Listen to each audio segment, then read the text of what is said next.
2020.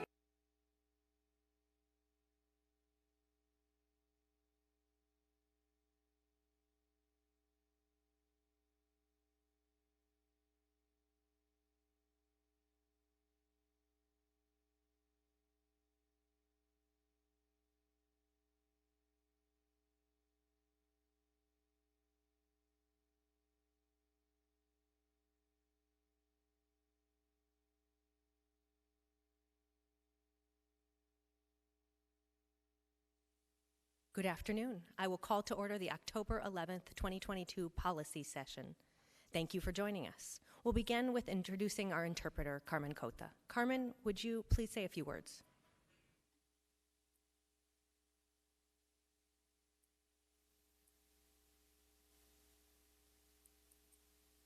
All right, Carmen is here to provide Spanish translation.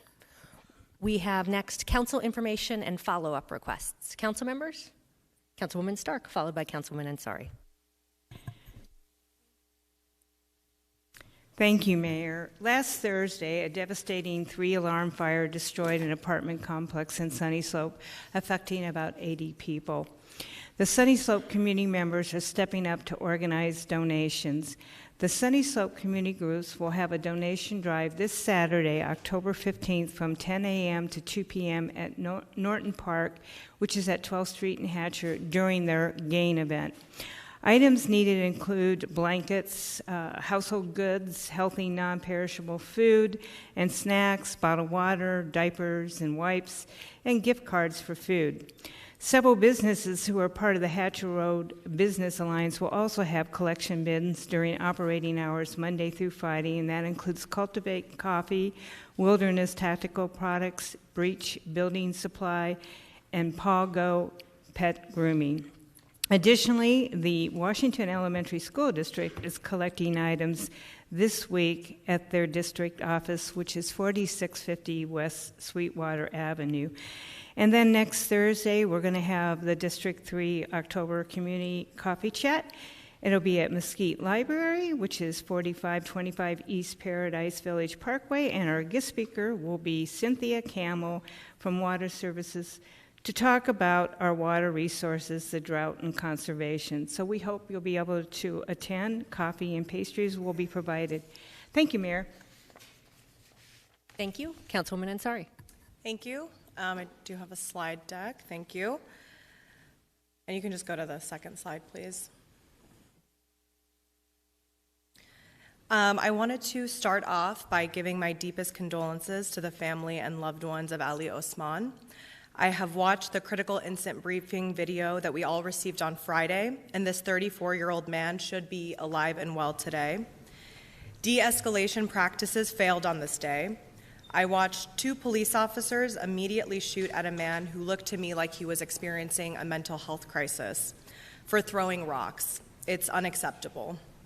Why didn't the officers drive off until a mental health professional could get on the scene? I know that I have plenty of questions, but I'll save them for my one-on-one meeting with Chief Sullivan. And while we review this internally with due process, I do want to make sure that we're doing everything we can to support the family through this. Next slide, please. I want to also remind everyone that it's the 10th anniversary of Paint Phoenix Purple campaign, and this month we're shining light on domestic violence awareness. My office received a very sensitive call last Friday, and I want to thank Commander Osborne for all of her work to make sure that this family was carefully responded to. Please also don't forget that today is the last day to register to vote or update your voter registration information. And finally, we are in the final public input meetings for the 2023 Go Bond program. Please share priorities for District 7, including the Estrella Civic Space Park and the Latino Cultural Center. Next slide. It's been a very busy few first weeks of fall. Yesterday, I got to spend Indigenous Peoples Day in downtown Phoenix with Cahokia, an amazing native-led hub for artists and entrepreneurs. They completely transformed Roosevelt Row into a thoughtful celebration of our tribal communities, featuring live music, skateboard competitions, film screenings, and more. My office was a proud sponsor and helped get bus passes to the residents who were trekking from across Phoenix to get there. While we're on the topic of preserving and spotlighting Native history, please also go check out the new Walter Warehouse Studio on 7th Avenue and Roosevelt. This new bar and restaurant, recording studio, and event space plays homage to Canyon Records, which was one of the first recording studios to serve Native American artists like Ed Lee Nate in our city. We also continue to help at the Levine community cleanups and knock doors in different neighborhoods across the district, most recently in Estrella. Next slide, please. We have a lot coming up in the next couple of weeks. We have a mobile office this Thursday at South Phoenix from 4 to 6 p.m. at the South Mountain Community Center. This Saturday in Estrella Village, a GAIN event at Santa Maria Park all day. And I want to invite all of you to attend our second annual Pride on the Block, which will be on Sunday, October 23rd from 3 to 8 p.m. at Portland Park. This year's beneficiary is the Southwest Center for HIV and AIDS. It's going to be a great time, lots of incredible artists and performers and musicians, so hopefully you all can make it. And finally, next slide, please. I know many parents and students are currently on fall break. Please spend some time looking over our Phoenix Promises Tuition Assistance Program. Applications for the spring 2023 semester are now open and will close on October 31st. It's an incredible opportunity to receive tuition assistance for community college programs. Thank you, Mayor. That's it for me. Thank you. We'll go to Councilwoman Guardado and then Councilman DeCiccio. Thank you, Mayor. I just wanted to announce that my team and I are excited to be spending this month getting back to in-person GAIN events with our different neighborhood groups. This Saturday, October 15, will be a jam-packed day for District 5. We will be out with the West Plaza Neighborhood Association from 9 a.m. to noon at La Pradera Park. El Caro Villa Block Watch will be hosting their event from 10 a.m. to 11:30 a.m. at the El Caro Village Clubhouse. From noon to 4 p.m., our Parks and Recs department will be out with information, games, and goodies for kids at Holiday Park. And finally, our good friends at ParkRx and the county's Office of Nutrition and Active Living will be out at Homestead Park for a family-friendly event in programming from 9 a.m. to noon. We invite District 5 residents to come out and enjoy these great events with neighbors. To find the full list, please check out social media accounts. We look forward to a fulfilled GAIN event weekend. Thank you, Mayor. Thank you. We'll go to Councilman DeCiccio and then Councilmember Garcia. Thank you, Mayor, and thanks everybody for being here today. This is a shout out and a thank you to County Attorney Rachel Mitchell. Last couple of weeks, she said she was going to start prosecuting gun violence, people that use guns in the commission of a crime. There was not going to be any more plea bargaining done with those individuals. I think that's a great move. It's something I've been advocating for a very long time, that you've got to start putting the bad people away. You can't have this revolving door that's out there where the police officers arrest somebody and then they see them on the street again 2 days later. So putting them away, putting these individuals that use the weapons, guns, in the commission of a crime need to be it. It doesn't do any good. They're under an incredible amount of stress. The best thing that we can do as a council is to get more police on the street, find ways of protecting our public. It's becoming more and more dangerous out there. Our police response times, we're at 5 minutes, now they're up to 7 minutes. What that means to you is if someone's breaking down your door, wanting to attack you, go into your home, attack you personally, attack your family, you have to tell that person, wait a minute, give me 7 minutes before the police department can get here. That's on a priority one phone call. So we are in dire straits in this city. I think major kudos to our police department for all the work they do. Congratulations for everything that you do. We love you. The majority of the public appreciates you. We know you're going to have errors, especially when it's our fault. It's the politicians' fault that the police department is so low right now. It has nothing to do with them or anyone else. We are the cause of the police department being so underfunded and so understaffed. I should say understaffed, because we drove them out. And I want to give them complete congratulations. The attacks that their families have gone through has been ridiculous. Police officers' families and their children at school were being criticized and attacked personally because either their mother or their father was a police officer. That's just unacceptable in our city. So we need to, whenever you see a police officer out there, thank them. Tell them thank you for all that you do for us. Thank you for protecting us as a city. Thank you for everything that you do to risk your life every single day. Thank you, Mayor. Thank you. Councilmember Garcia, then our Vice Mayor. Thank you, Mayor. And Mayor, this is the second policy meeting in a row that we've seen politicking happen on the dais. I hope that we don't allow that moving forward. Want to start off, thank you, Councilwoman Ansari, for mentioning Ali. Lost another person to police brutality, police violence. It's going to be another family added to the many have already suffered at the hands of police. Looking forward to seeing how Chief Sullivan's going to handle this, and I hope that both the department and our city staff consult and work alongside with the family to make sure that we reach justice in that situation. Indigenous Peoples Day was yesterday. The city made a post yesterday about Indigenous Peoples Day, and it referred to that we were open. And I think that brought to light and to attention that in order to truly honor Indigenous Peoples Day next year, we must work to, like the federal government, make sure that it's a day off and that we have proper observation of the holiday. Also want to invite folks to the 24th Street and Broadway meeting that we're having on the Four Corners. Moving forward, we have a site. It's Phoenix.gov/Four Corners to be able to both give input and know where that's going. Also this weekend, there's a lot of Pride events. We will be at the Pride Parade on Sunday, and also inviting community members to do a walkthrough on 51st Avenue and Baseline at the conveyance to talk about the services and infrastructure needs. We will be posting that on social media. The last thing I want to say is yesterday 4 council members from the north side of our city did a 4-person memo requesting that something be put on the ballot to have privatized security in parks that are in our districts, in the people of color districts.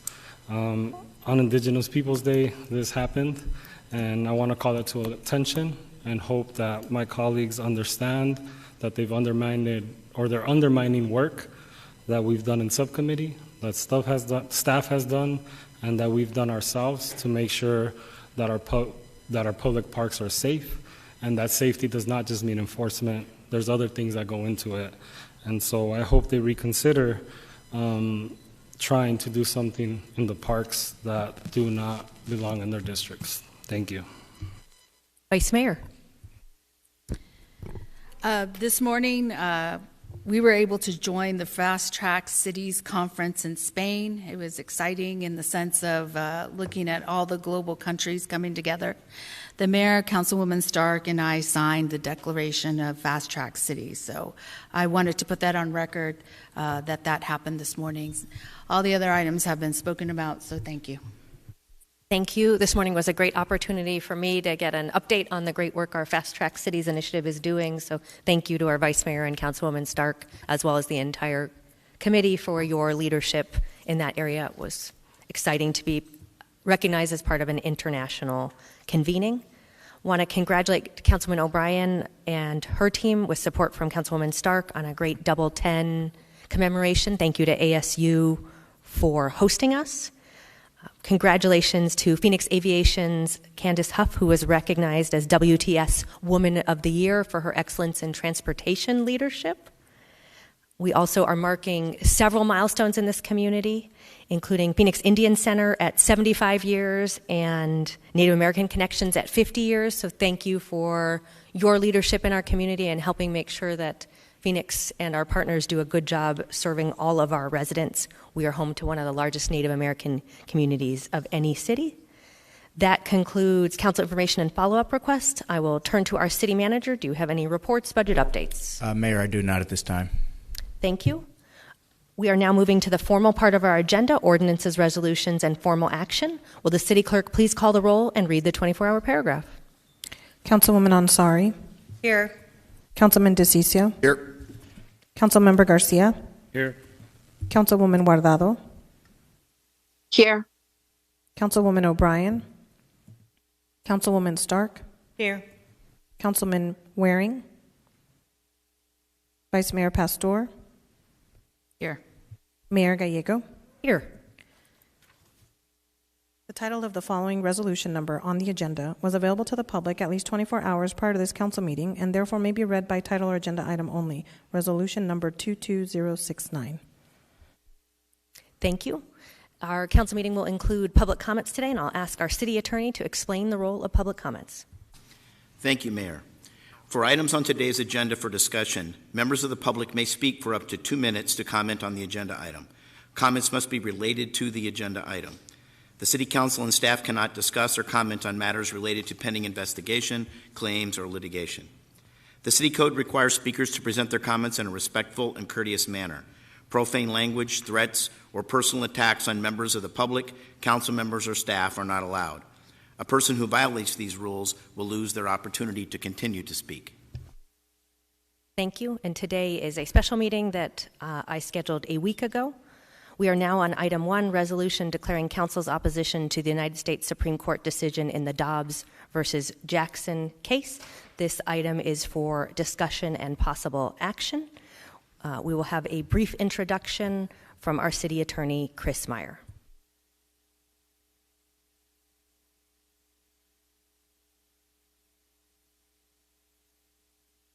Thank you, Mayor and members of the council. Little musical chairs here, excuse me.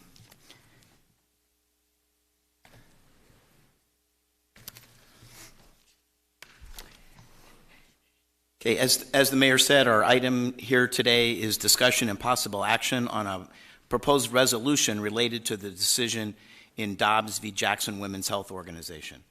I will provide some background for the council and the public on the proposed resolution related to this case and for the public on what we've been discussing. We will briefly review the federal law on abortion. We'll review state law on abortion and try to explain why there's been so much confusion about what law applies and what the law is on abortion. Hopefully it can help clear that up a little bit for people. Then we'll talk about the policy options that are prohibited by state law that are not open to the council. Then we'll talk about the permissible policy options for the city council that we base the resolution on, and then we'll review briefly the proposed resolution. The opinion in Dobbs v. Jackson Women's Health Organization by the U.S. Supreme Court overturns the 1973 Roe v. Wade decision, which guaranteed federal constitutional protection of abortion rights, and a subsequent decision, Planned Parenthood of Southeastern Pennsylvania v. Casey, that maintained that right. In Dobbs, the court concludes that there is not a federal constitutional right to an abortion, as had been established in Roe, and therefore regulation of abortion is not a federal issue, but is a matter for the individual states and the people to decide. Here is a chart that summarizes the various laws in Arizona currently on abortion, and the top 3 are the ones that have caused most of the confusion about what is the law. The first one listed there is ARS 133603. That is the law that was a territorial law and then was codified into the state statutes in 1913 upon statehood. That prohibits all abortions except for incidents to save the life of the mother. One thing I want to note in the last column, it talks about whether you could prosecute the woman. And you'll note that that law and all of the others that have been adopted in Arizona do not permit prosecution of a woman for having an abortion. The medical provider or others who aided or abetted it improperly may be prosecuted, but not the woman who had the abortion. So that is not an issue with any of the laws that we would be discussing. The next one on the chart is one that was passed in 2012. That prohibited abortions after 20 weeks, and there was an exception for medical emergencies. The third law, ARS 362322, was adopted by the legislature in 2022 as SB 1164. It was effective in September, as we'll talk about in a moment. And that law prohibits abortions after 15 weeks. It is based on the law that was at issue and went to the U.S. Supreme Court in Dobbs, and it does have an exception for medical emergencies. There are other laws that are related to abortion that prohibit abortions in particular circumstances. For example, prohibiting partial birth abortions and prohibiting abortion based on the sex or race of the child. And then there's also a statute that prohibits an abortion for minors without parental consent or court authorization, and an amendment to that in 2014 prohibited aiding or assisting a minor to obtain abortion without permission or authorization. And then finally, another 1913 law prohibits advertising the means or services to facilitate an abortion. Arizona law on abortions has been unclear since Dobbs because of these overlapping and conflicting statutes. On September 23rd, the Pima County Superior Court lifted the injunction imposed after Roe v. Wade back in the 70s against ARS 133603, which is the 1913 law that bans abortions except to save the life of the mother. The next day, on September 24th, SB 1164, adopted in 2022, became effective, which prohibits abortions after 15 weeks except for medical emergencies. So you had those two conflicting laws in place. On Friday, October 7th, just last week, the Arizona Court of Appeals issued a stay of the Pima Superior Court decision, which again places the 1913 law on hold, so it is not effective again as of Friday, pending an appeal and decision by the courts. So as of today, the applicable law in Arizona is SB 1164, adopted in 2022, that permits abortions until 15 weeks or for medical emergencies. Some policy options that are not available to the City Council because they're prohibited by state law. The city cannot decriminalize abortions in Phoenix. Such an ordinance would be in direct conflict with state law and invalid. The city cannot use public funds to facilitate an abortion. An Arizona statute specifically prohibits the use of public funds for payment to any person or entity for the performance of any abortion. Permissive policy options for the council. The council can individually or as a council by resolution, as we have on the agenda today, express their opinions regarding the decision and the laws pertaining to abortion, including declaring opposition or support regarding the decision in Dobbs. They can express their views on the positive or negative impacts of the decision, express their views regarding action the legislature should take in response to the decision, and express their view of the priority that should be given to enforcement of these laws. On the authority of the council for enforcement priorities, the state cannot force the city to enforce a specific law. The police chief has discretion on whether and how particular laws are to be enforced within their jurisdiction. There's a U.S. Supreme Court case that supports this position, and then also there is an Arizona Court of Appeals case that actually involved the city of Phoenix that said that the chief's discretion can be based upon many factors, such as a lack of resources, making other tasks higher priorities, or concerns about the legality or wisdom of enforcing a law. But again, those are left to the law enforcement official to set, in their discretion, to set those priorities. The city of Tucson, as most are aware, adopted a resolution related to the Dobbs case on June 7th, 2022. It actually was adopted before the decision after the draft was leaked. It opposes implementation of Arizona state laws prohibiting abortion, and it supports the police chief in amending operations orders to not respond to reported violations at medical facilities or make arrests for violations of the state abortion statutes.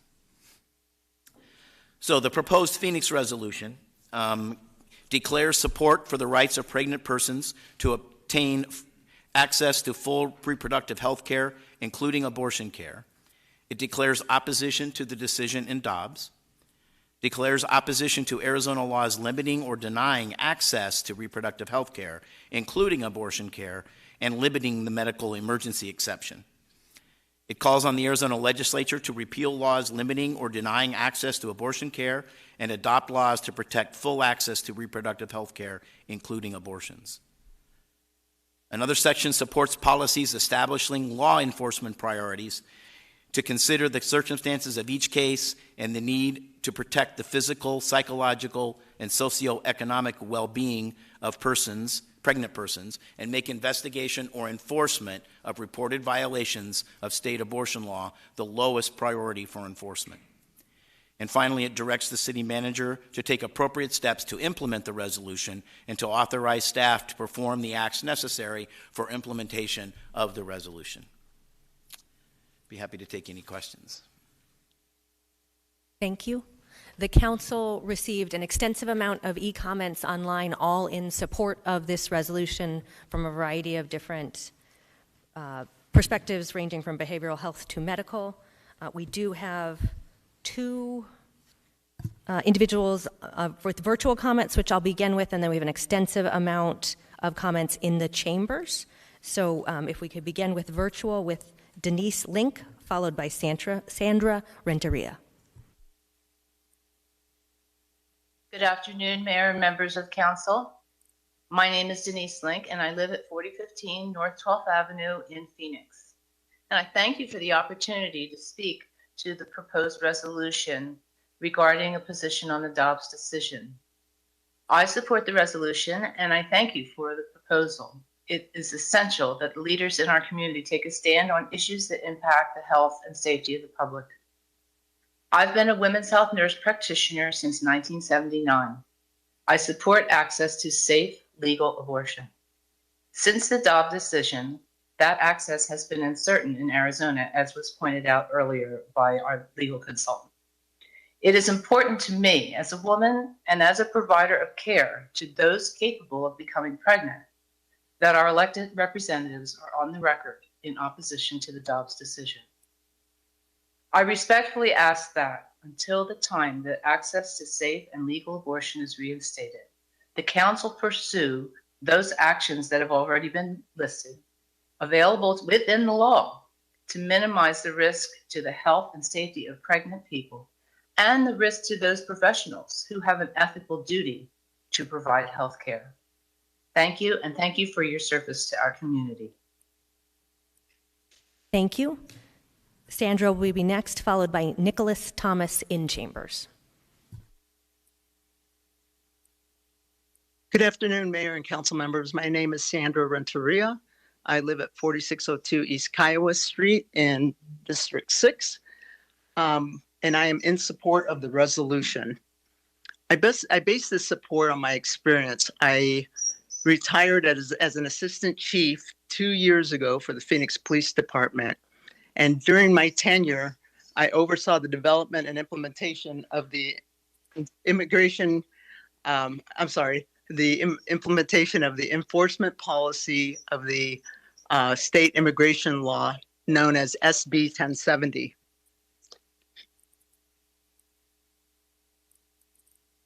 At this time, I saw officers spending thousands of police hours on immigration-type calls. This took officers away from addressing violent crimes, gun crimes, and other calls for service, causing longer wait times at times. The same negative impact on police will happen if state law pertaining to the Dobbs ruling is created. Police are already understaffed and overextended, as Councilman DeCiccio noted, and new state law will only overburden police more. I can tell you, based on my experience, the police officers do not want to be the immigration police and surely do not want to be the abortion police. Police resources need to focus on gun crimes and violent crimes, not abortions. I ask the council to support and pass the resolution to oppose state laws relating to the Dobbs ruling. Thank you for the opportunity to speak, Mayor. Thank you for your testimony. We will go next to Nicholas, followed by Ashley Rogers.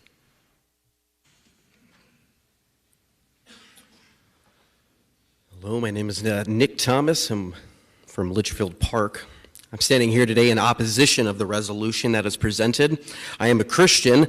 I'm also a preacher and a minister. And I'm going to go a different direction in this. The reason why I'm opposed to this resolution, obviously, because the Word of God says, "Thou shalt not murder."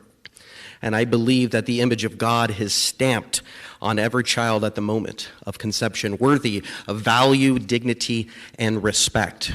I also run a homeless ministry and addiction ministry. I've gotten many people off the streets. And with the fentanyl addiction flooding every single ethnic background, it shows no partiality. It seems to me that, well, evil loves to show no partiality. But when we're all supposed to be in unity and value and dignity, for some reason, level-headed people want to take the humanity out of the human being. and I'm talking about the child in the womb. I look at every individual that is on fentanyl today, and I talk about value and dignity and respect, and I talk about their worthiness and that they can overcome their addiction. And that presses me to be consistent across the board. If I talk about value, if I talk about dignity, I have to talk about that in the womb as well. That baby is a child. And that child is worthy of love, dignity, and respect. So anybody opposing this resolution understands dignity and respect. So I ask you to consider not to pass a resolution, to further discuss all of this as level-headed people, as people who will say, I committed to righteousness, and stand in unity and dignity and respect for all human beings. Thank you. Thank you. Ashley is next, followed by Diane Post.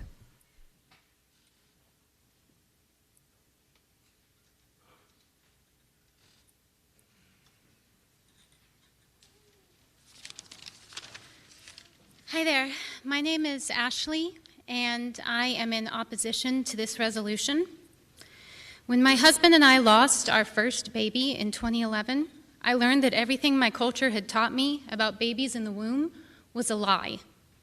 I was 14 weeks pregnant when my water broke, and when I saw my son, he was no clump of cells. He had 10 delicate fingers and toes, a heart that beat, and his face was beautiful. His name is Seth. I mourned that we would never hear him laugh. Would he have been a good singer or a good soccer player? I love my children with all of my heart and thank God for them daily. But there is a Seth-sized hole in me because he was unique and utterly irreplaceable. As is every child. Every child is a gift from God. If you vote yes on this resolution, you are not doing anything noble.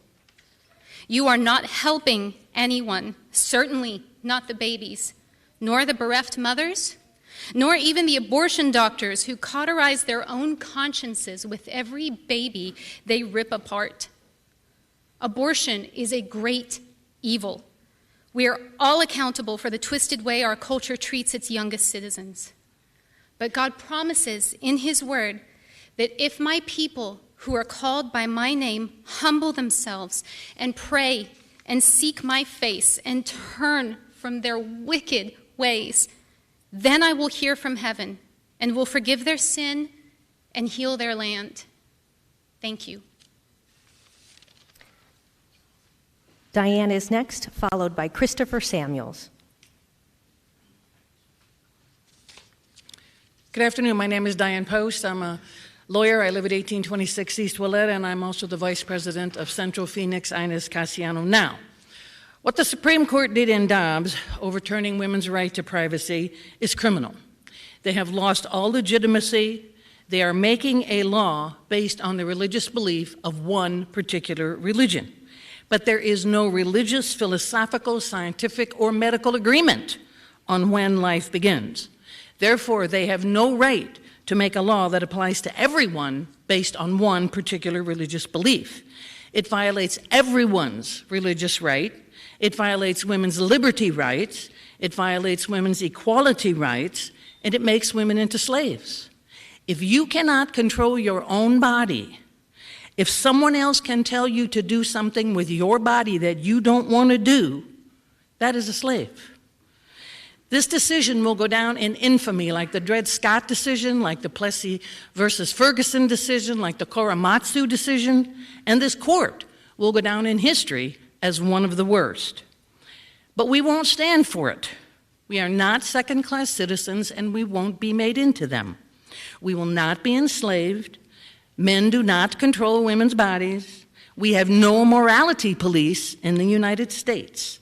So I ask you, in accordance with human rights, equality, dignity, and women's lives, because women's lives will be lost under this law, to please pass the resolution.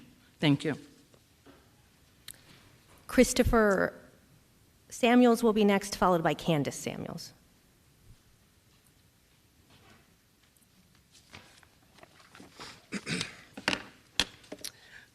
Good afternoon, members of the council. My name is Christopher Samuels.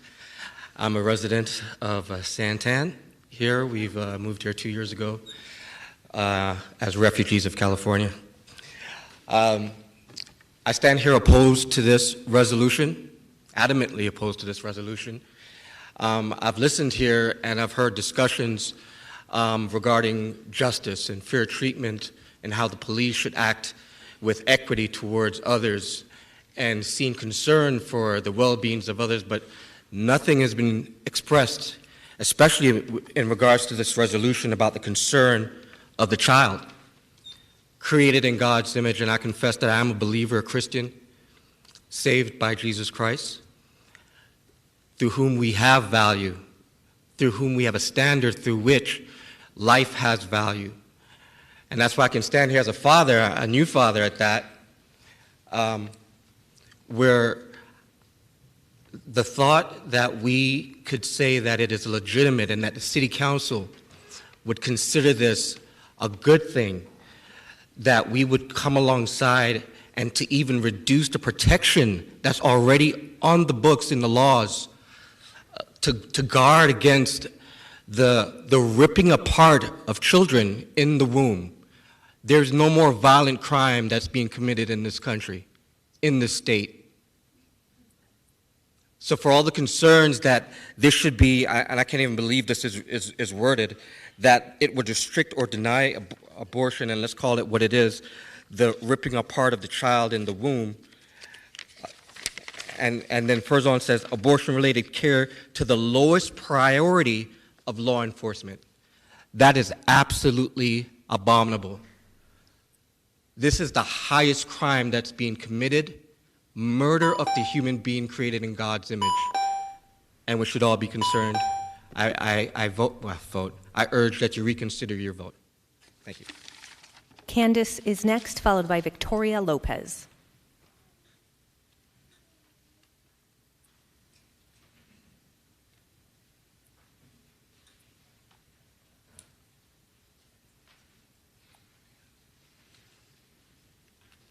Hello.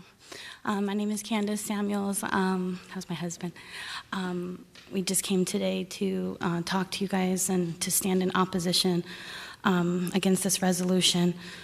From California, we've seen in all parts of our country how deprioritizing sending the police to certain crimes actually intensifies those crimes and promotes them. So in one case, you have police are not allowed to go out for crimes that are theft under $900 in some places. So what does that do? It sends a run on Walgreens, and people are encouraged to break this law because it's really a pass to break the law. And in this situation, it didn't make any sense to me when I read the resolution, because I'm thinking, oh, this is a tricky way to get around the law. It's a trick. They're going to say, we're going to deprioritize this, and then what's going to happen? It doesn't even matter anymore. These children don't matter. These women don't matter that are being told that this is okay and that this is a righteous thing to do.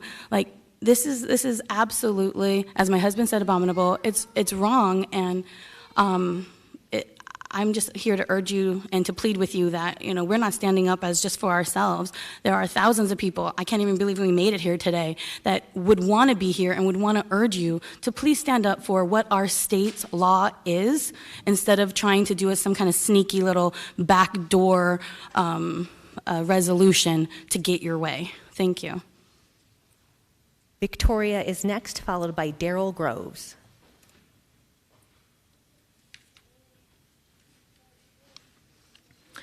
Good afternoon, Mayor Gallego, City Council. My name is Victoria Lopez. I'm the Director of Program and Strategy for the ACLU of Arizona, a nonprofit, nonpartisan organization with 20,000 members and supporters across the state. We know the majority of Arizonans support the right to abortion. Arizonans have been fighting to secure that right before Roe versus Wade, and we're working to protect that right today following the Supreme Court's decision in Dobbs.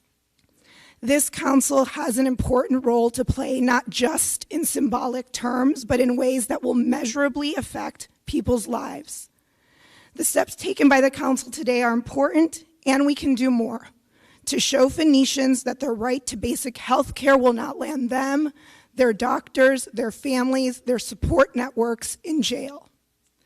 The overturning of Roe versus Wade has already had negative impacts on health and economic security, disproportionately affecting people of color and low-income households. Today's resolution reflects that reality and the need to protect communities from further harm. We also ask the city to take additional steps to support the work of existing funds that would allow Phoenix residents to access reproductive health care as needed. We've seen cities like Atlanta make this commitment to help people get the resources they need and to support the providers and reproductive justice advocates who help them. The city can also take steps to ensure resources are not used to target and prosecute people who seek or provide abortions. We ask you to consider provisions that protect the privacy of Phoenicians by not allowing officials to provide information for purposes of investigating an abortion, miscarriage, or other conduct that could be criminally prosecuted, by conducting surveillance or collecting or storing data of individuals, organizations, or providers who seek or provide abortions. The decision about whether and when to start a family is one of the most important decisions we can make. We should be able to do that safely, affordably, and free from punishment or judgment. Thank you to the council for the steps that you're taking, and we're available for further discussion. Daryl is next, followed by Zach Morgan. Thank you, Mayor and council members, for your service. Earlier this year, an article was published in the Atlantic in regards to a mass school shooting in Texas. The article was titled, "A Culture That Kills Its Children Has No Future." The article went on to point out that our society is becoming a culture of death. But what if those very same children were even more brutally killed just a few years earlier while in their mother's womb? When abortion is sanctioned and the deed is done in a clean facility, does that somehow make it less of a culture of death? Abortion is an ancient practice dating back before Christ, and it's well documented in ancient history that believers in God were against abortion. This is because Psalm 139 tells us that God formed each of us in our mother's womb. Jesus clearly taught that we are to love our neighbors as ourselves and treat others as we would like to be treated. And yes, even Jesus taught the sixth commandment, "Thou shalt not murder." Council members, you have an opportunity today to stand against what a culture of death has taught this generation to believe. An opportunity to move us out of the dark ages of an ancient evil practice called abortion and into the light that points to God's holy standard. To foster relationships with those of us who actually want to help women when they feel alone and without support. To help us promote dignity in men by reminding them that they are responsible for the children that they've produced. Council members, it's your duty to set a course for life and hope and not death. Speak up. Protect little girls and boys in the womb who cannot speak for themselves. Thank you. Zach is next, followed by Annalise Ortiz.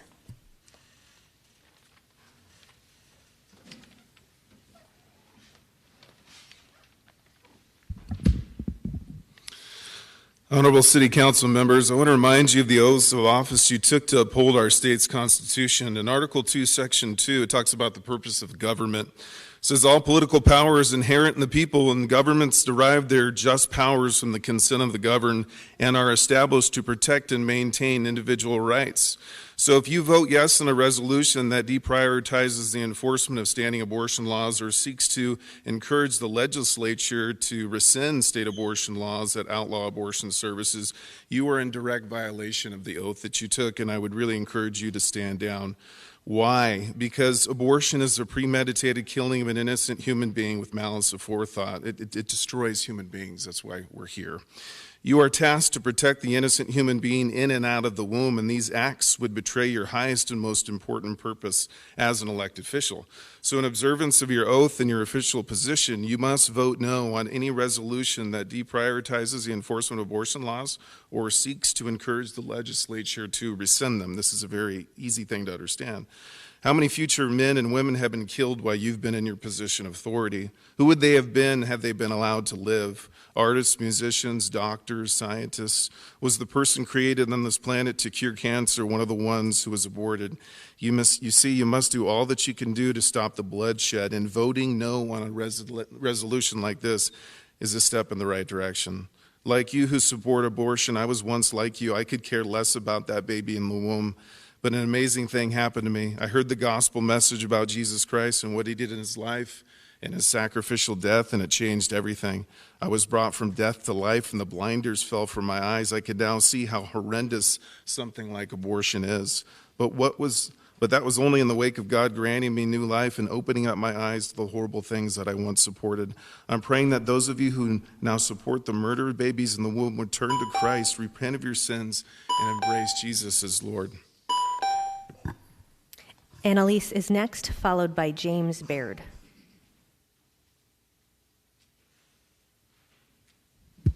Hello, Mayor, members of the council. My name is Annalise Ortiz, and I am the incoming state representative of Arizona Legislative District 24. I am also a Maryvale resident in City Council District 7. I want to thank you for bringing this resolution forward. I commend you for following in the City of Tucson's footsteps in addressing abortion care and working to protect it at the municipal level. I am in support of this resolution, and I would like to see this council do more. I'm asking for this council to prohibit city resources from being used to prosecute doctors or pregnant people who seek abortion care, because no person should be arrested, prosecuted, thrown in a prison cell for accessing reproductive health care. Simply asking the police department to deprioritize these cases does not provide the assurance we need to truly feel safe from prosecution and incarceration, especially when the police department is currently under federal investigation by the Department of Justice for other serious civil rights violations. I would also like to see this council invest in health care, including reproductive health care.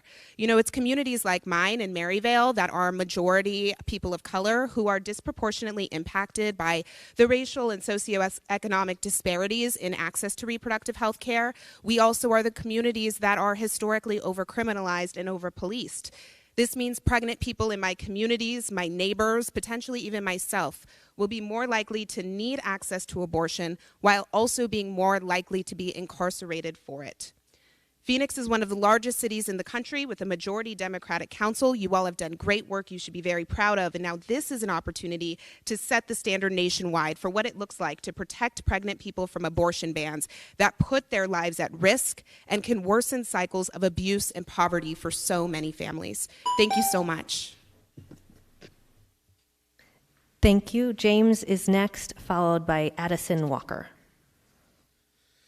Thank you for allowing me to speak today. My name is James. I live in Glendale, and I am here to speak in opposition to this resolution. Jesus tells us that wisdom is justified by her children. So let us consider some questions today in regards to this resolution. Who wants more women in this world, and who doesn't? Who wants more people of color in this world, and who doesn't? Who wants more indigenous people in this world, and who doesn't? My friends, it's quite simple. Without high-handed hypocrisy, you cannot, on one hand, wish to deprioritize calls when these very people, women, people of color, indigenous people, are being slaughtered, and on the other hand, say that you care about these groups of people. Now, if you want to go the route of high-handed hypocrisy, you may certainly do so, but I would encourage you not to do so, my friends. Because the reality is, no matter how much you wish to rail against it, no matter how much you wish to throw off the fetters of God and his Christ. The reality is that God has established his Christ, his Messiah. And when he considers wicked, evil resolutions like this, he laughs. And the reality is that all of us are going to have to give an account to the God who created us in his image. My friends, you're going to have to stand and give an account for voting yes on a resolution that would deprioritize calls to people who are being slaughtered. Turn to Christ while God has given you time. Thank you. Addison is next, followed by Ana Hernandez.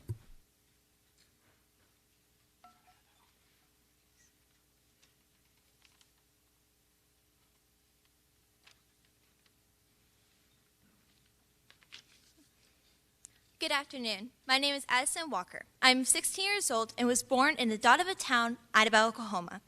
When I was born, it was just me and one other baby in the entire hospital. However, 2 years ago, this minuscule town had made national news. A pregnant mother was killed by her own friend, who intended to kidnap the unborn baby by cutting the child out of the mother's womb, which she did. However, the baby died soon after. The murderer is now being charged with a double homicide for the life of both the mother and the unborn baby, as it should be. This child was already named and loved. However, why would we call for justice for this baby and not the thousands of others who are murdered, even more gruesomely, just because they are not loved by their mothers? It is illegal to murder unborn babies in the state of Arizona, but some of you don't want this law to be enforced. I assume that you previously did not enforce 13-3603 because of Roe v. Wade. However, you can no longer use that court ruling as a scapegoat for your negligence. Why do you hesitate? 13,000 babies are killed annually in Arizona. You have been given the power and authority to end this massacre. You are accountable to instruct the police to enforce justice for these precious babies. If your closest friend was murdered, what would you say if the police were instructed to deprioritize the investigation of the murder? Would you not be outraged? Remember, if you deprioritize this law, their blood is on your hands. Your names will go down in history as those who willingly promoted the Holocaust of infants in Arizona. More importantly, on Judgment Day, when God judges the righteous and the unrighteous, you will be held guilty and be punished for what you have failed to do. James 4:17 says, "Whoever knows the right thing to do and fails to do it, for him it is a sin." Thank you for your time. Ana is next, followed by Nicoletta Wybrew.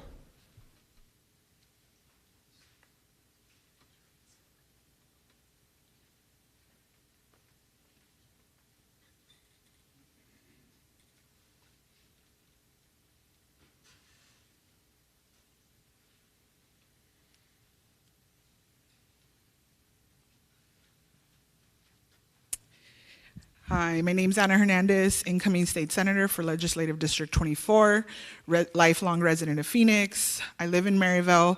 I am actually here in support of this resolution. I think I would implore the council to also find other ways to bring more resources and provide more resources for any pregnant person to access any reproductive health care, including abortion. In a time when we know that Phoenix Police is the most violent department in the United States. They are under federal investigation by the DOJ. We know that they do not know how to de-escalate calls. We see them killing our community members over mental health issues. So what is going to protect us from them killing us over health issues? That is why I support this. This should be a resolution. This should be a directive to the Phoenix PD to not prioritize these calls. They do not know how to handle normal calls, so what is going to safely handle our community members in these calls? My community is the one that is going to be mostly affected by this.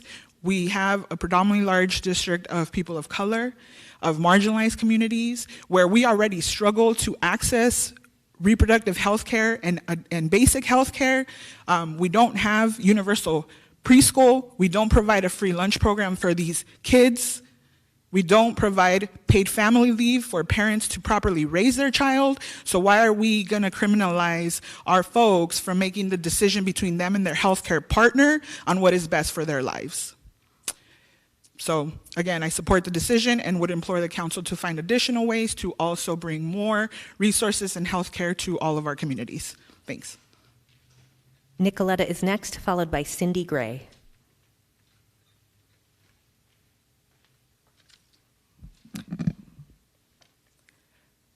Hi, my name is Dr. Nicoletta. Am I a second-class citizen? So why are we here? We are here, we are a community living together to create order and harmony among ourselves to create this balance. We're here to lift each other's burden and we're better together. One of the foundations of doing that is that we need one another. Is it okay if you amputate my body, my legs, my arms, my head? Because that's what my biological father wanted to do. Was there anyone that's going to speak up for me? Well, I'm here to speak up for those that don't have a voice. I happen to have my voice. We are a culture that celebrates peace, a community, but abortions are not consistent with that peace. They prioritize war, violence, pride, destruction, isolation, because it promotes death. And every citizen has inalienable rights that are true regardless of age. If it was true for me when I was in my mother's womb, would it be okay to do it now? Try to explain to a child why killing other children is okay. I would call that cultural suicide because we're not protecting ourselves, and therefore I'm opposed to the resolution. I'm a wife and mother.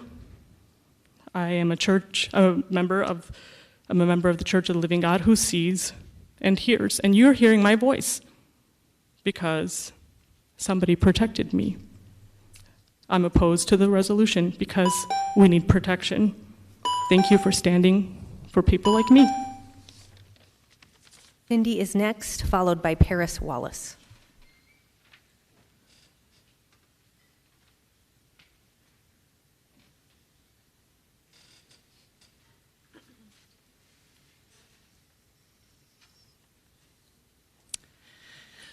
My name is Cindy Gray.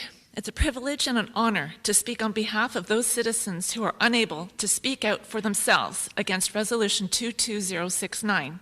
I've considered myself a Christian for many years.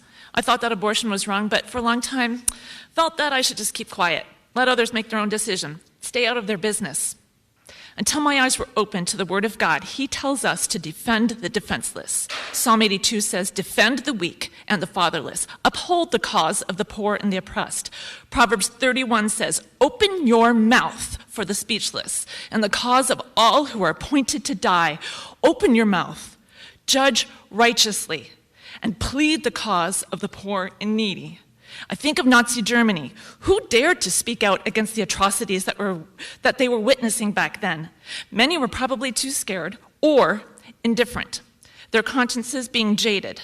May it not be said of us that we were too intimidated or that our hearts were calloused and that we remained indifferent to speaking out against what is clearly wrong, murder of an innocent child. Psalm 139 says, you created my inmost being. You knit me together in my mother's womb. I praise you because I am fearfully and wonderfully made. My frame was not hidden from you when I was made in the secret place. When I was woven together, your eyes saw my unformed body. All the days ordained for me were written in your book before one of them came to be. You were each granted life, and now you have been each granted this office to make a difference for our community, to better our society. Please think of the most vulnerable amongst us and use your position to defend them. You know the story of Esther. It's history. Esther's uncle told her, if you keep silent at this time, relief and deliverance will come from another place. Who knows? Perhaps you have come to your royal position for such a time as this. God and His word are our standard. Jesus is Lord. Thank you. Paris is next, followed by Lauren Walker.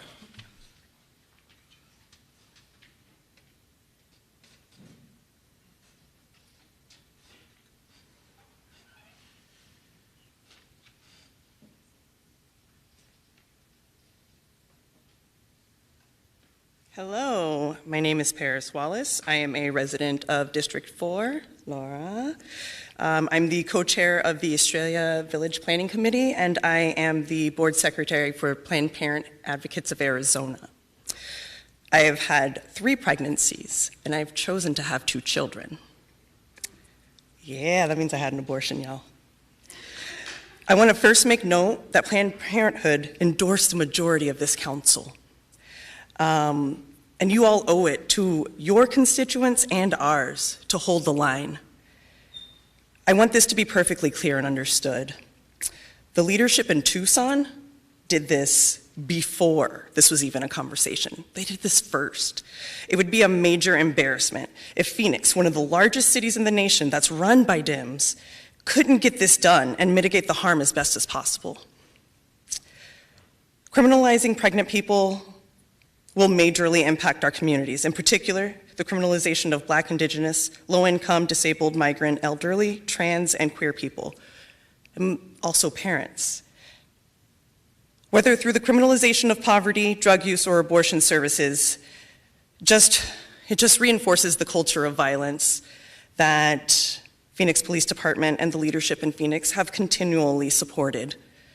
While this is nothing new, we do know that the expanding surveillance and criminalization of bodily autonomy and the growing attempts to criminalize pregnant people and healthcare providers have far-reaching ramifications beyond abortion. This very well could save lives. And should this resolution fail to pass, it will absolutely send a message that Phoenix isn't interested in saving the lives of pregnant people. Planned Parenthood Advocates of Arizona will continue to organize and rally the community, many of which you represent. Denying thousands of Phoenicians control over their reproductive lives by denying them the ability to have a safe legal abortion without fear of prosecution would gravely harm public interest. Thank you. Lauren is next, followed by David Kroll.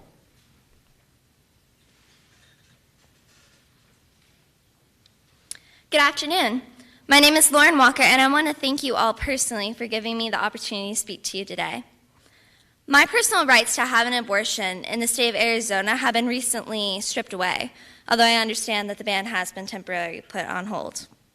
If the appeal fails, however, this would mean that if I got pregnant and wished to put an end to my pregnancy via abortion, I cannot do it in my home state.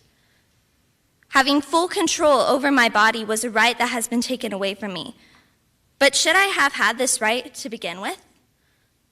If you had a mother come before you asking you to honor her personal rights to murder her 2-year-old son, would you support her?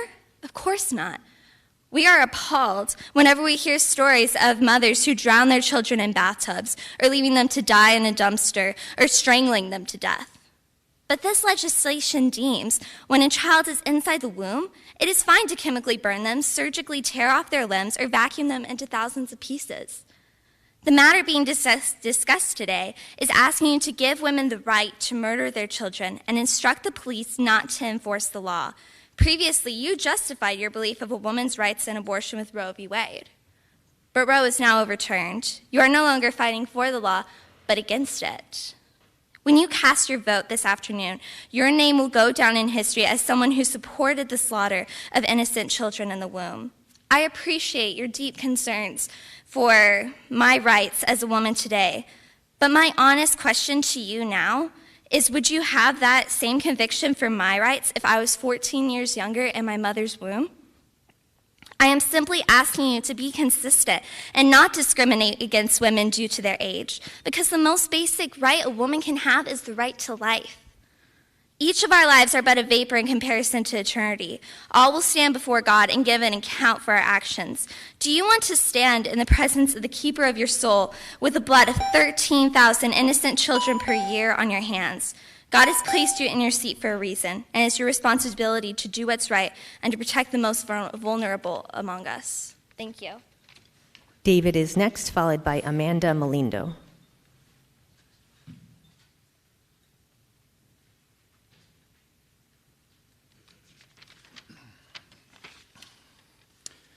Greetings, honorable representatives. My name is David Kroll. I'm a follower of the way, husband, father, and retired Coast Guard helicopter rescue swimmer whose motto is, "So others may live." Perhaps that is why I love Proverbs 24:11 and 12. Rescue those who are being taken away to death. Hold back those who are stumbling to the slaughter. If you say, "Behold, we did not know this," does not he who weighs the heart perceive it? Does not he who keep watch over your soul know it? And will he not repay man according to his work? Thousands of children are murdered in our communities every year. Reprehensible but not shocking. According to the Bible, there is nothing new under the sun. Child sacrifice has been prevalent since ancient times. Children were sacrificed by their parents to idols made by human hands in an effort to gain false gods' favor. Today we do the same, slaughtering our children to pay homage to the idols we've created. Idols of comfort, convenience, education, career, and reputation, to name a few. We've perfected the process and sanitized the stigma to ensure men and women's consciences are not impeded by the inconvenient safeguards of guilt and shame. We don't call it child sacrifice, we call it abortion. We don't call it murder, we call it health care, women's rights, or reproductive rights. Image bearers of God are starved, burned alive, ripped limb from limb, and decapitated. Babies that are dismembered are placed on steel medical trays and pieced together like grotesque little puzzles to ensure the job is complete. Make no mistake, abortion is murder and a clear violation of God's sixth commandment. You, our city council members, cannot in good conscience say, "Behold, we did not know this." And if you do, does not he who weighs the heart perceive it? Does not he who keeps watch over your soul know it? And will he not repay you according to your work? So we humbly ask you to join us in fighting for those who cannot fight for themselves. If you cannot, please step down and let another take your place so babies may live. Thank you for your time and service. Amanda is next, followed by Zach Conover.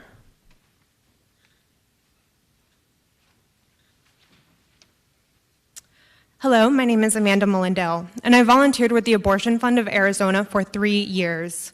I've made hundreds of calls to help people access care by pledging to cover portions of their costs. And since 2017, the fund has supported over 2,300 patients, dedicating over $331,000 to their care. Until recently, providers in Phoenix gave people across the state access to essential, necessary care. Even now, when they've been forced to shut down temporarily or stop providing care after 15 weeks, the fund has helped get people to their appointments. I have talked to people of all ages, ethnicities, and genders, some who are parents and some who aren't. I have driven patients in Phoenix and pledged to get others out of state. I've helped folks with a life-threatening pregnancy afford care at an independent clinic because other medical institutions refuse to provide abortion, or insurance wouldn't cover the costs. And some of the hardest shifts were spent helping victims of rape, incest, and minors, who all face some of the heaviest burdens. But every single call reminds me that abortion is life-changing and life-saving, for the person who needs it. And that is why I do this work. Mayor Gallego, City Council members, I'm here today to share the realities of that people in Phoenix and in Arizona experience when seeking abortion care, and to thank you for considering this resolution. Today, you have shown more care for the community than a majority of elected officials in Arizona, and I urge you to go further. With this resolution, you can ensure that no city resources are used to criminalize pregnant people or providers. You can directly invest in people's well-being by dedicating to support the abortion fund to cover immense travel expenses that people are now facing. You can protect reproductive freedom by ensuring people, including minors, can access abortion service, even when state laws seek to take that away. I ask you to pass this resolution with revisions to ensure the health and safety of the community. Thank you. Zach is next, followed by Eloisa Lopez.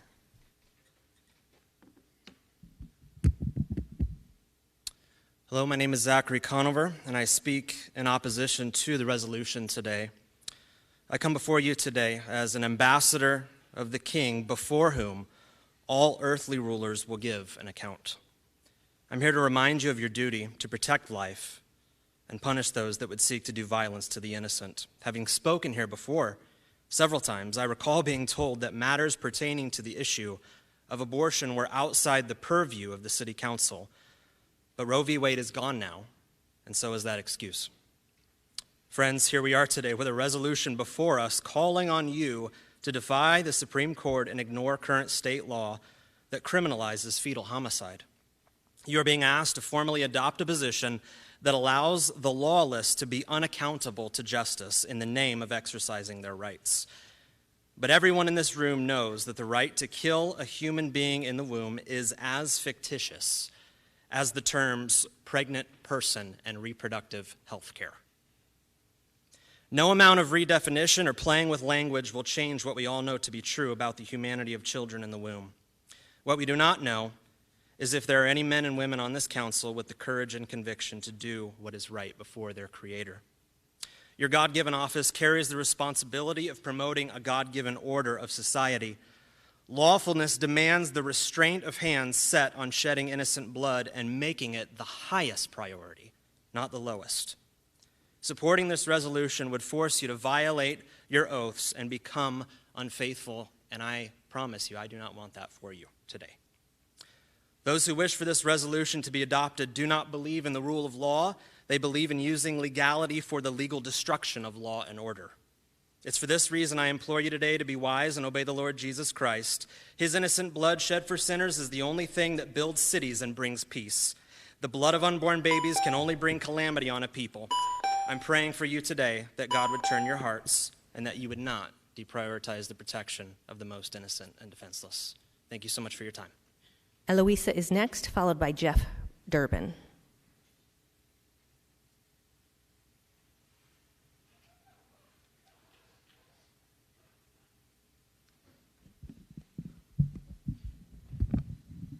City of Phoenix Council members, I'm Eloisa Lopez, Executive Director of Pro-Choice Arizona and the Abortion Fund of Arizona.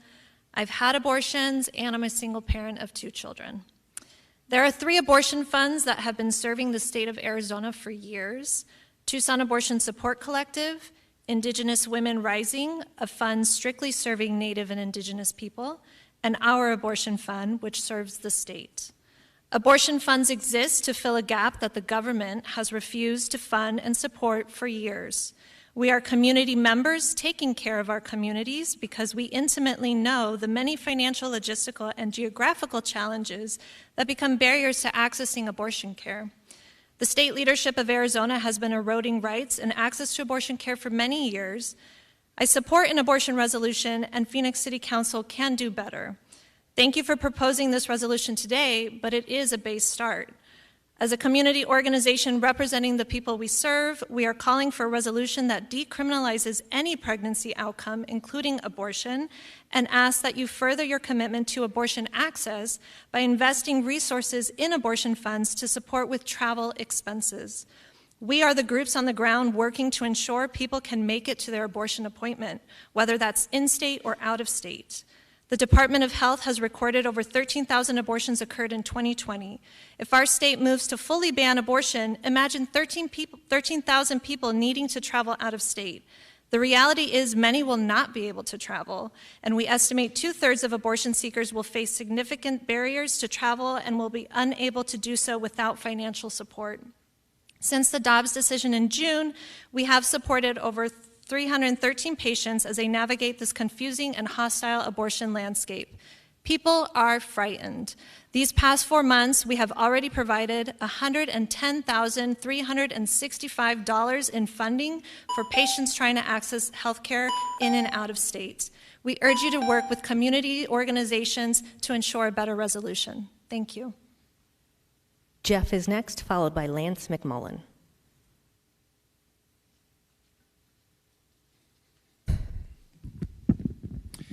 Thank you, Mayor and members of the council.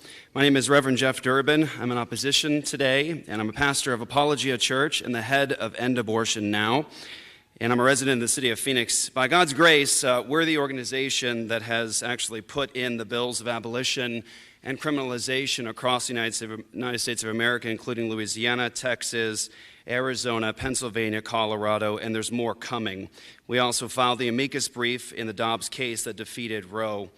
Just an observation, it's an incontrovertible fact that what's in the womb is human from conception. That is not under dispute. That's not debated. Somebody making that claim is about 50 years behind the science. There's an incontrovertible fact that what's in the womb is human from the moment of conception, and all humans deserve equal protection. When the Christian abolitionists fought to criminalize slavery based upon the Christian scriptures and Christian worldview, they had to contend with rulers and powerful white people who just couldn't let it go. They fought, those rulers, to dehumanize our black brothers and sisters and not offer them equal protection under the law, the same thing that you're attempting to do today. Dehumanize the preborn and offer them no protection. History has already judged those evil people in the same way future generations will judge you. And more importantly, there is a day of judgment in which you'll be judged for this injustice today. Can you just imagine, friends and fellow residents, when slavery was abolished and criminalized, rulers such as yourselves calling a special session to legislate or resolve to ignore reports of people beating or owning our black brothers and sisters. The law doesn't work in their favor, so they suggest simply ignoring it.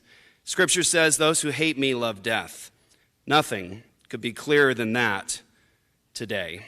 I call on you to repent, turn to Christ, and establish justice and equal protection for these innocent preborn human beings. Thank you for your time.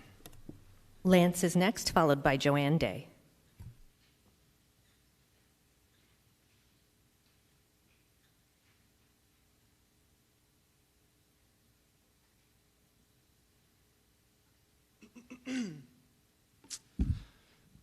Hi, my name is Lance McMullen, and I am here on behalf of the thousands of unborn children whose lives are at stake because of this resolution. I also come to you as a man who has been forgiven of all my sins by the blood of Jesus. And I say that because there is hope for anyone who would turn from their sins and trust in Christ. This would include the sins of calling abortion health care, thinking there's any possibility of making child murder safe, delaying and perverting justice, and seeking to protect assassins of the innocent. God says, woe to them that call evil good and good evil. That's exactly what's been happening today and what happens in this resolution. You can use all the euphemisms you want. Everyone here still knows that abortion is the intentional killing of an innocent person. I think murder is a perfectly fine word for that. So I'd ask you to pause and consider the weight of the decision before you today. Will you advance the cause of child murder? History is certainly watching us. It's watching you. And in Lord willing, 50, 100, 200 years from now, when people despise legal abortion, just as much as we today despise legal slavery, what will your descendants have to say of you? Even more than that, when you stand before the God who specially made each of you in your mother's womb, what will he have to say of you? We've heard a lot of truth today, truth about the injustice, truth about the rights that these children ought to have. So I simply plead with you from what the scripture says. Today, if you hear his voice, do not harden your heart. Do not harden your heart against these children. Do not harden your heart against God. Turn away from this evil. The Lord Jesus is mighty to save, and he's mighty to judge. So I sincerely hope and pray you will uphold justice and turn to Christ for life. Thank you. Joanne is next, followed by Cynthia Mayo. Hi, I'm Joanne Day. Police officers pledge to protect and serve. I don't suspect that police officers want to investigate pregnancy. Who among us would want to be part of policing pregnancy? Phoenix is the 5th largest city in the U.S., and we are having a hard time recruiting police officers already. Who wants to require or recruit officers to investigate pregnancies as part of their job? On the flip side, if any police officer is eager to investigate failed pregnancies, wouldn't that be worse and even more concerning? Pregnancy is not a public safety issue. To be or not to be pregnant, that is a question for a person to decide, not for the police to investigate. If we mandate that police investigate failed pregnancies, that is a failure of everyone here. If we mandate that police investigate failed pregnancies, it no longer feels safe to be pregnant in Arizona. Thank you for starting the process of decriminalizing abortion. Cynthia is next, followed by Raven McMullen.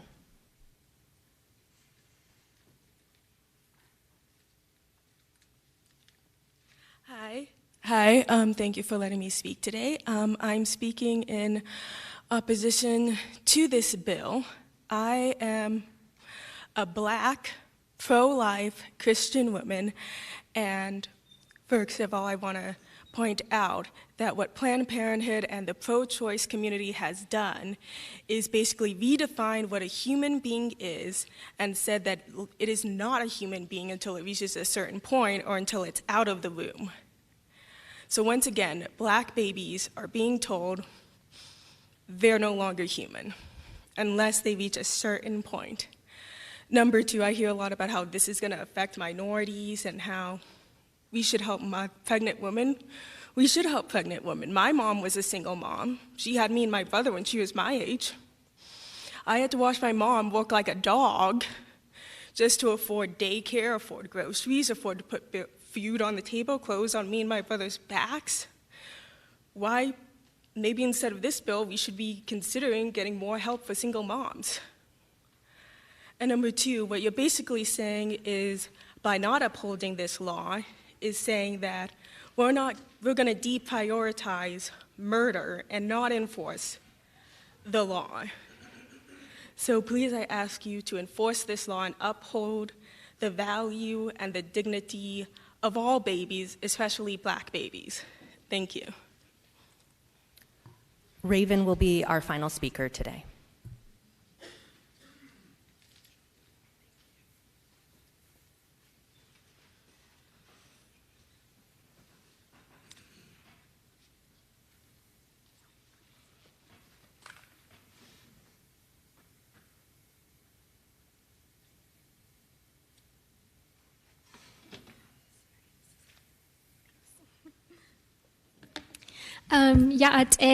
Good afternoon, members of the City Council and of the public.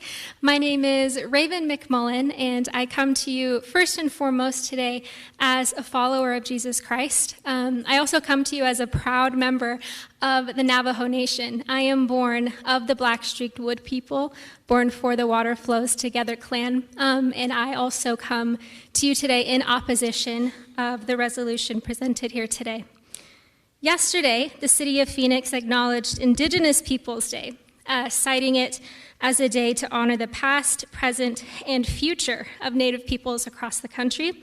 However, just in the state of Arizona alone in 2020, for every 1,000 Native babies born, 91 Native babies were aborted. This is according to the Arizona Department of Health Services.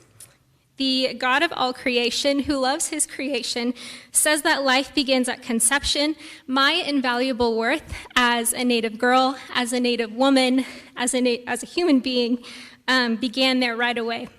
And Navajo, along with many other nations, recognize the sanctity of life at conception. And yet, Native women are repeatedly told the lie that abortion is reproductive health care, that killing your unborn child is safe, much less a solution for the many disparities that Native women face today.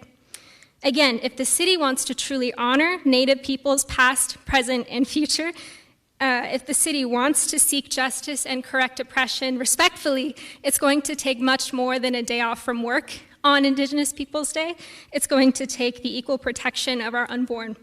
Where is the honor in merely professing to care for Indigenous lives, or all lives for that matter, when the resolution before us today would enable thousands upon thousands of more innocent children to be killed, and also signal to the many women, and Native women just like me, that not only do the lives of the unborn not matter, but neither do our voices for their protection. Thank you.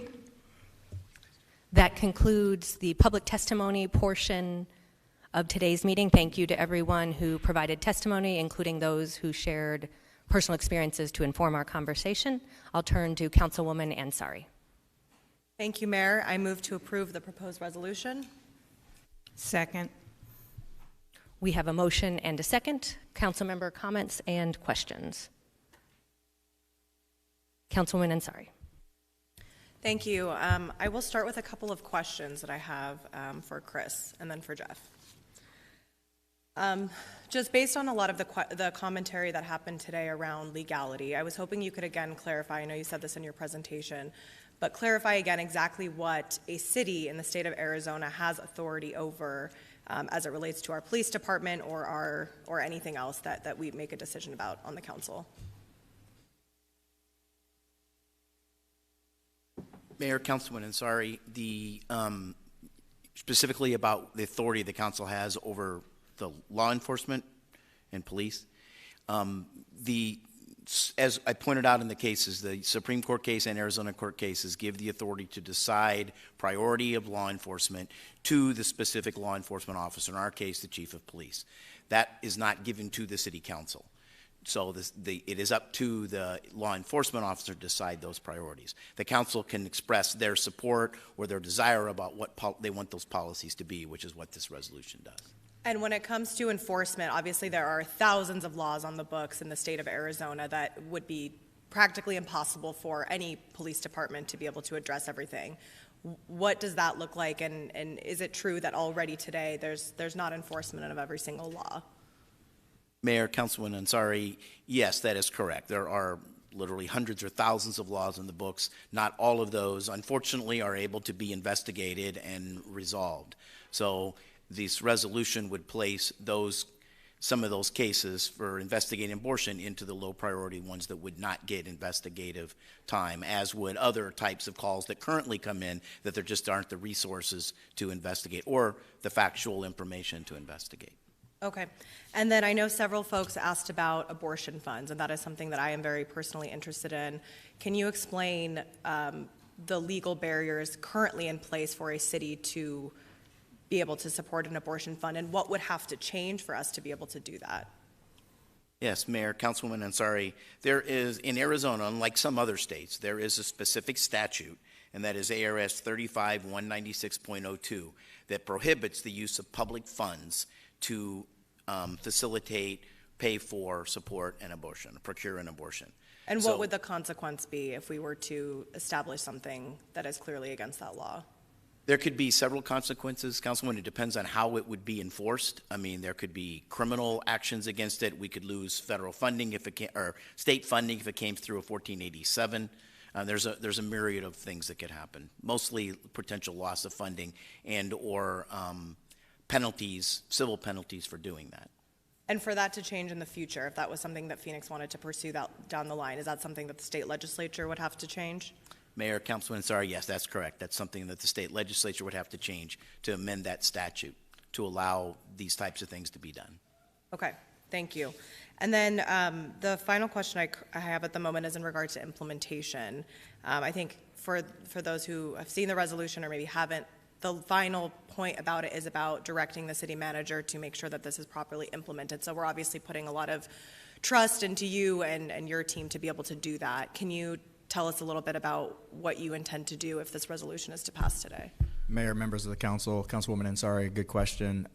If this resolution were to succeed today and successfully pass, it would be my intent to work with Assistant City Manager Lori Bays and the police chief to change operational orders within the police department to assign that low priority to these calls, as well as making sure that all of those operational orders reflect and represent all of the privacy concerns that council has expressed to us in the past, as well as making sure that we comply with all other HIPAA requirements. Okay. Thank you so much. I think more questions may come up. I'll just say my comments on this now. It's a very emotional conversation, not exactly sure where to start. It's frustrating and devastating that we are even in a position today to have to respond to the overturning of a Supreme Court decision from decades ago, from before I was even born, that very clearly states that I, as a woman, and any other woman and any other pregnant person, does not have the decision-making power to make a decision about what happens to my body. That is outrageous. We are obviously in that situation, and I am proud that at least I hope today we're part of a council that represents the 5th largest city in the country that firmly says that we are a pro-choice city. We are against going back decades in time to make certain people second-class citizens in this country. and that we will not waste city resources to go out and investigate and put in jail abortion care providers, doctors, nurses, pharmacists, patients. Residents have been in limbo since early May in the state of Arizona. We've gone from a total halt in services to recently landing a win at the courts on October 7th.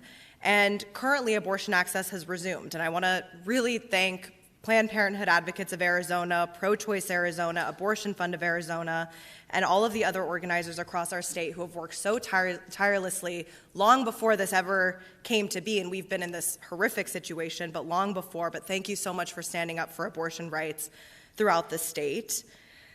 Now we have a 15-week ban that remains in effect, and while residents vote in new leadership, the future of how abortion access will par remains unclear. I believe this is the right time to have our city step up and put in policy that best serves our residents and that our residents overwhelmingly support. That's why from the very beginning, from the day after the leaked draft decision came out, I wrote a letter co-signed with several of my colleagues here to ask the city manager to look into how will the city of Phoenix departments be affected and immediately go into what can we do to respond. It is families in my district that will be disproportionately affected by this. It will be women of color. It will be low income and working class communities. Let's be very honest, if you are somebody who can afford it, despite what's going on with Roe v. Wade, despite whatever law takes an effect in Arizona, you can easily pay to fly to a different state and get an abortion. Abortions will not stop. What's going to happen is that those who cannot afford it, again, largely the population of District 7 and some of the other districts in the city of Phoenix, will suffer. Many will be forced into having pregnancies that they are not ready for whatever reason it might be. And many people will die, and women will die. And this is just absolutely outrageous. And we have no business in wanting and having a say in family planning decisions. It's intrusive, it's extremist, and does nothing but endanger the health and well-being of our families. Some of the commenters mentioned it today. We also live in a country where we do not have universal pre-K. We do not have universal paid parental leave. We don't have universal health care. We're not providing any of the basics, and we're expecting to force people into pregnancies that they simply should be able to make that decision on their own. So I will obviously be supporting this resolution. I'm very proud of it. I think it shows our strong support for abortion rights. The fact is that providers still will likely risk too much to be able to provide abortion services beyond the 15 weeks that are currently legally allowed today. For those who need an abortion and are unable to legally do so in Arizona and don't have the means to travel to another state, you can visit abortionfunds.org to find a list of organizations providing financial support to do so. And I really hope that the state legislature, and I know we had some great state representatives and senators here today, will lead the charge to remove the law that prevents the city of Phoenix from establishing an abortion fund, which I will say right now that I would be more than happy to support. Today is also the deadline to register to vote. Abortion access is on the line. That said, I'm proud to support this. Again, very emotional, but I think this is an incredibly important step for the city of Phoenix to take, and I hope that there's more that we can do in the future. Thank you. Councilmember Garcia, followed by Councilwoman Stark. Thank you, Mayor. I'd like to express my support for this resolution while also acknowledging that the people in my district have not had full access to abortion even before the last Supreme Court decision, Roe v. Wade. I see the resolution as the least we could do in support of pregnant people and providers in our city. We must lead in this crucial moment by passing the resolution and searching for ways to take even bigger risk. We cannot allow the state legislator to legislate our body, to legislate our city. We need to stand up and take risk. So when it comes to supporting funds, I think it could be the will of the council to support proper health care for all. It is part of the continuum of care, and many folks, and this is deeply important to me and my constituents, my partner, my daughter, and the folks I represent, and especially as we grapple with the fact that Black women's maternal mortality rate is triple the rate of any other groups, and particularly in South Phoenix. The way this played out, the responsibility is going to be on city staff. going to be on you and Jeff and Lori. So it is my request that we move to draft and implement operation orders, and that the city does everything in its power to make sure we do not in any way participate or cooperate in any prosecution or spend any resources to this matter. Wish we could have had more details in this process to assure that proper health care and the right to abortion could happen in the city of Phoenix. And so looking forward to seeing the operations orders and how it comes out, and hoping that they follow through with what we're passing today. Thank you, Mayor. Thank you. Councilwoman Stark. Thank you, Mayor. And Councilwoman Ansari, thank you for making me feel very old, because years ago I was in college when Roe v. Wade was passed. And before that, I had a friend who was fortunate enough to go to New York City to have an abortion. She had the means, but I know many women did not have the means. And they still pursued an abortion with coat hangers, with all kinds of different ways, and they died. And we don't need to go back to that. We need to do the right thing, and I appreciate your comments greatly. Mayor, I will be supporting this. And I also recognize that our police are overtaxed. They are working so hard. They are working overtime. There is so much they need to do now. So I will be supporting this. Thank you. Thank you. Councilman DeCiccio. Thank you, Mayor. So I just want to bring some clarity, and I know Chris brought it up, so Chris, these are questions to you. Rachel Mitchell just came out and said that they were not going to be doing any prosecutions against any women. But there are, and this is to you, there are no laws on the books that talk about prosecuting women, correct? Mayor, Councilman DeCiccio, that's correct. None of the laws in Arizona on abortion contain prosecution of the woman who has the abortion. And we're no longer talking about the 1913 law, correct? Well, the 1913 law doesn't have that either, but correct. The 1913 law, as of today, is stayed, and the law right now is the new one that was passed this year, allowing abortions until 15 weeks. We're talking about the law that the legislature passed that was in effect just recently, correct? Correct. And then the resolution, it talks about all abortions, correct? Mayor, Councilman DeCiccio, I'm not sure I understand your question, but yeah, there's not any distinction about There are no limitations in there. Correct. So it also talks about late-term abortions if it doesn't address it in there, correct? If it's not addressed in there, then it includes all abortions. We're talking about abortion laws that limit abortion, so it would apply to everything. Okay, thank you for that. And then, so just, late-term abortions, I mean, I think that there's always a divide in our community. There has been on the abortion issue, but late-term abortion, most people are opposed to. It doesn't even limit that in this resolution. There was a time where I would have been on the other side of this until many years ago, where I changed my position in life. And to a lot of the speakers that were here today, I understand what you were talking about. So I am firmly of the belief that the baby is a baby, and it is a person, and deserves the same rights, the same protections as we would as to any one of our neighbors here. We don't, it's hard for us to hear each other, but there is another viewpoint that needs to be said, and that is the viewpoint of, if you believe it's a baby, which I do, you believe it's a human being, which I do, and a lot of others do, then it needs to have those same protections as anybody else in this room. We can't just go out there and just think that it's something else. It's not a thing, it's not an it. A late-term abortion in particular is right at the moment of birth, and that's an abortion at the moment of birth. And this resolution doesn't even talk about that. There's no limitation on that either in here. So I'm going to be opposing it.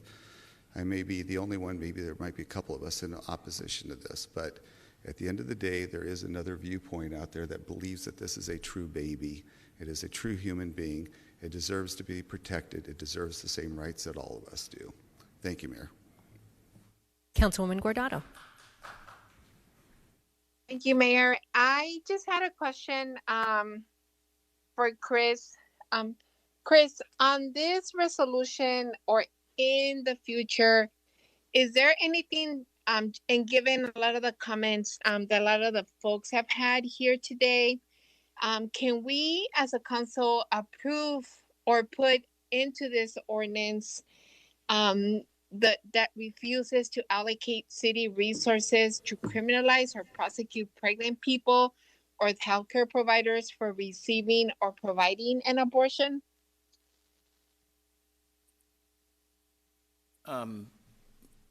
Mayor, Councilman Guardado, I'm not sure I followed the question. We are prohibited, the city is prohibited from expending funds to support abortions. The resolution, as Councilman DeCiccio pointed out, doesn't discriminate or break out different parts of laws. So the things about prosecuting individuals, that's covered by the scope of the resolution, that we would not be investigating or pursuing enforcement of laws against any of those individuals for violations of the state law on abortions. Does that answer your question?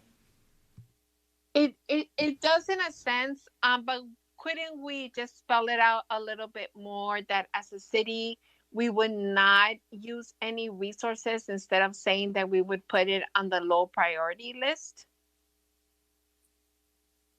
Mayor, Councilman Guardado, we have reviewed that issue, and for legal reasons, we've recommended that we not include that provision in the resolution.